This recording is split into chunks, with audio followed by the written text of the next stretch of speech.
Ngoja niwakumbushe sasa. Hapo twende.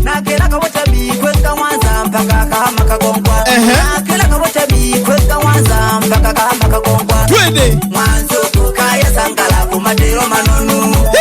Kame mwatofa baba kumangoma majito. Nini? Mwanzo kukaya sangala kumadero manonu.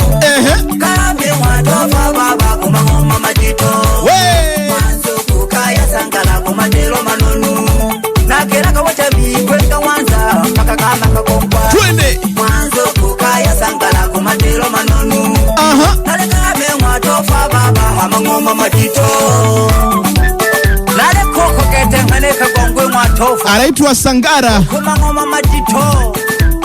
Ni moja kati ya vijana machachari kweli. Ukisikiliza kazi zake ni kama msanii ambao unaweza kufikiria na muda mrefu kweli kwenye game ya muziki wa asili. Lakini huwezi amini huyu jamaa hana hata miaka 3 kwenye muziki wa asili, lakini tizama namna ambavyo kazi zake zinakuwa bora, kuanzia kwenye production, namna ambavyo anafanya, lakini pia hata uandishi wake. Ni moja kati ya waimbaji ambaye naweza nikasema kwamba anakuja kwa kasi kweli. Na sasa hivi tunapozungumza kuna kazi zake mpya pia ambazo ameziachia. Unaweza ukatembelea katika mtandao wa YouTube kule, ukaandika Sangara. Ukaandika tu Sangara, alafu nakutana na kazi zake mpya ambazo ameziachia. Siku kama 10 hivi zimepita. Bado ni mpya kabisa.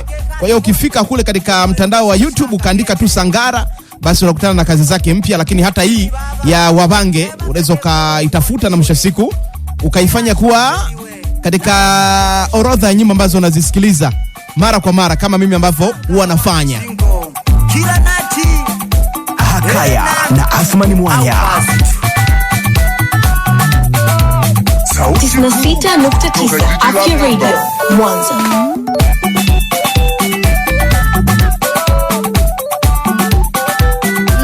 Mbasha Studio. Baba Lao. Hakaya na Asmani Mwanya.